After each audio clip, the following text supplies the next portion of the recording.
Hello friend, welcome to my YouTube channel Hindi shorthand dictation. प्रतिदिन इस प्रकार के डिक्टेशन पाने के लिए मेरे YouTube channel Hindi shorthand dictation को सब्सक्राइब करें और वीडियो को ज़्यादा से ज़्यादा शेयर करें ताकि जो व्यक्ति स्टेनोग्राफी कोर्स करे उसके लिए वीडियो हेल्पफुल बन सके। और यदि डिक्टेशन के आउटलाइन पाना चाहते हैं तो डिस्क्रिप्शन में व्हाट्सएप ग्रुप में टेलीग्राम चैनल का लिंक दी है, तो अभी जाकर तुरंत व्हाट्सएप ग्रुप में टेलीग्राम चैनल ज्वाइन करें।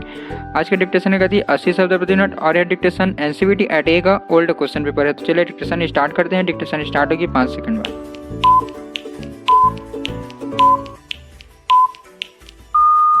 सभापति महोदय, वित्त मंत्री जी ने सदन के सामने जो वित्त विधेयक पेश किया है, मैं उसका समर्थन करता हूँ। इस बजट का समर्थन केवल मैं ही नहीं बल्कि सारा देश करता है और मैं समझता हूँ कि हमारे विरोधी पक्ष में बैठे हुए माननीय सदस्य भी इस वित्त विधेयक का दिल से समर्थन करते हैं। इस सदन में पहली बार इस प्रकार का बजट पेश किया गया है।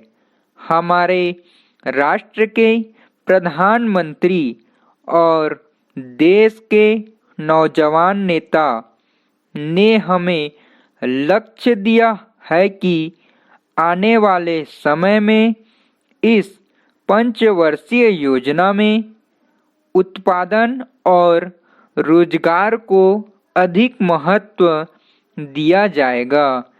इसी सिद्धांत को लेकर माननीय वित्त मंत्री जी ने उत्पादन बढ़ाने के साथ साथ हमारे देश से बेरोजगारी समाप्त करने के लिए भी कदम उठाए हैं। मैं उनके इन कदमों की प्रशंसा करता हूँ। पैरा, हमारे विपक्ष के बहुत से माननीय सदस्यों ने कहा है कि हमारे दल की सरकार जो केंद्र में है वह समाजवाद के लक्ष्य से पीछे हट रही है। मैं उनको बतलाना चाहता हूँ कि यह उनका भ्रम है। इस बजट में जिस प्रकार से विभिन्न क्षेत्रों में प्रावधान किए गए हैं वे इस बात का संकेत करते हैं कि केवल धनी वर्ग के लिए ही नहीं है बल्कि हमारे देश के जनसाधारण लोगों की आवश्यकताओं की पूर्ति भी करते हैं। मैं विपक्ष के माननीय सदस्यों को बतलाना चाहता हूँ कि पिछले बजट में जो घाटा था और जिन परिस्थितियों में वित्त मंत्री जी यह बजट प्रस्तुत किया था उसको भी समझ लेने की आवश्यकता है।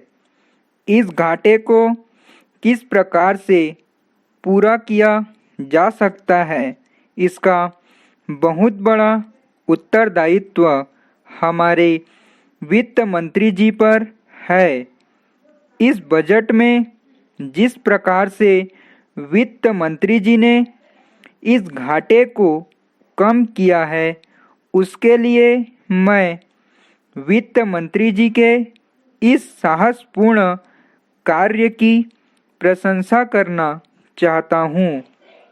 वित्त मंत्री ने इस बात का ऐलान किया है कि जिस तरह से हमारे देश में उत्पादन के क्षेत्र में प्रगति हो रही है उससे लगता है कि आने वाले दिनों में हमारे देश को किसी भी विदेशी बैंक से ऋण लेने की आवश्यकता नहीं होगी।